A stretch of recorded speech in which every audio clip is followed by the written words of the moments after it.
weekly in-depth view of agriculture up close. This is In the Field. Presented by Gordon's Feed and Pet.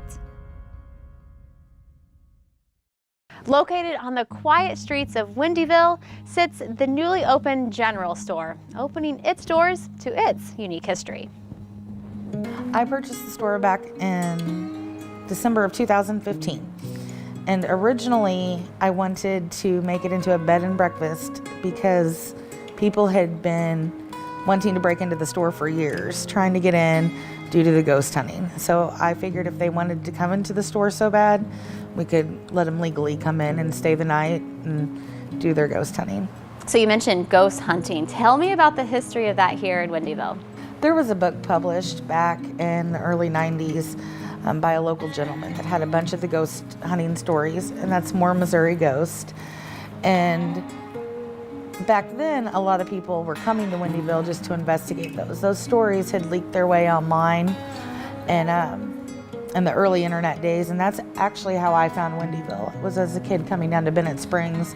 I would look up the names of the little towns when I got back home, and I had seen all the ghost stories about Windyville and was fascinated and had come back to see the area, and the store was completely abandoned at that time, and I just always wanted to go inside and thought it was really cool. So the idea started with a place for ghost enthusiasts to come and stay, but then I understand that locals were interested in the general store. David, you served as a contractor kind of renovating everything. Take me through that process and how you preserved the idea of the general store and the local history. When Katie hired me to take this project on, there was a lot to do, for sure.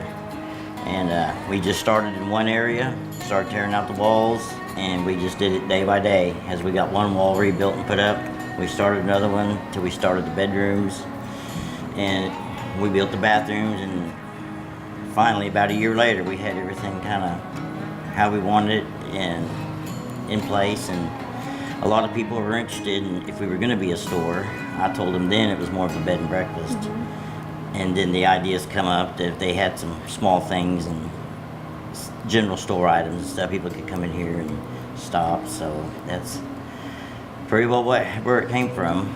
We were trying to keep everything as original as possible and reuse everything. And this is the old roof that was on the outside. We used it on the inside.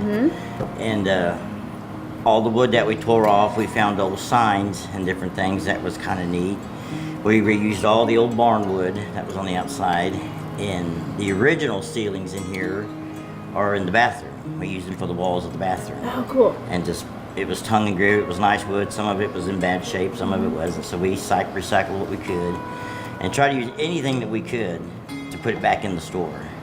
So I understand that one of the first original owners, Herbert Scott, you found a sign, one of the original signs, and you were able to display it in the store.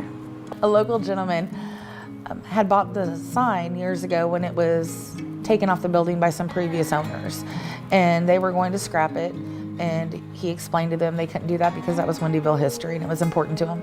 So he purchased it, and then when we were about 6 months into the renovation, he had stored it outside for 25, 30 years that whole time, and when we were into our renovation, he came over and asked us if we would like to buy it back. And for the same price he purchased it for that 30 years ago, which was a whole $60. So we were able to get back the original sign, and everybody gets a kick out of it when they come in. And when you get up close to it, you can see that it's hand-painted letters. We also tracked down the original store counter behind me. That had been sold by some previous people who were renting the property about 3 to 4 years prior to me purchasing it. And through an online search, we were able to find it down in Hollister, Missouri. And so we contacted the people who had purchased it, and they allowed us to buy it back and bring it back home where it belongs. And I have seen hanging on some walls some really cool iconic documents that you found that truly preserve the history. Yeah, we ran across a gold mine of old receipts and documents and stuff from 1936. And going through them, a lot of the local names around here, and I thought that was neat. And I've even had grandkids come in and say they've heard about a receipt from their grandpa and what did he buy that day. And I do know in 1936 a box of 22 shells was 25 cents. So gone up a little bit since then. Absolutely. We found a bunch of old potato sacks that we've got kind of displayed, and they're kind of neat. They're just all different kinds from all different places, and don't know how old they are, but they're super old, and they're all different. And So fast forwarding to July 2018 when you opened, Katie, walk me through the property, the store, and what locals and tourists alike can come see. When people come to the store, they can bring the kids to get old-fashioned candy like they would have when they were a kid growing up. We also have old-fashioned toys, the glass bottled soda pop. We have home decor items, and we're pretty much the only place in the whole world you can get Windyville souvenirs. And then also on the bed and breakfast side, people that want to spend the night and stay in an old-timey general store, whether it be just to get away or whether it be because they want to go ghost hunting, we do offer 2 bedrooms. We have a family room to accommodate more people, and then also a king-size bedroom in the back. So they can come stay, and they get free rent of the store at night, and they get to explore, and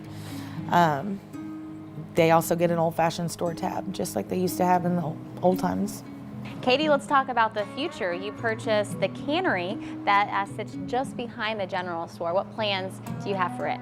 On the cannery, we want to make it into like an event venue for people. So we would like to have like bluegrass people come down and sing and play. Also where people could have family reunions, just to provide shelter basically for the weather and elements. Also in the fall, we plan to have a big walk through haunted house for the kids, pumpkin patch, things like that. Just everything to do with family time and how things used to be, and putting the cell phones down and visiting a little bit. So David, when can we expect the Windyville Cannery to be open? we're shooting for the end of August, September, somewhere in there. There's a lot of work to be done. It's been cold right now and everything, but we're hoping by the end of August or so and have it opened up, and we'll go from there. So I know over the years you've heard many stories about the Windyville ghost, and you stayed the night here and heard some things, but I understand that there's been some guests that wouldn't stay the night. Yes, there have been several guests that have left in the middle of the night. I'll get a text message or a call letting me know that they're leaving and where they've hidden my key. And so we created a t-shirt kind of incentive program for people that do stay the night. If they can make it through the whole night, they get an I Survived Windyville t-shirt. To learn more about this historic general store in Windyville, Missouri, visit windyvillestore.com and find them on Facebook at Windyville Cozy Cottage.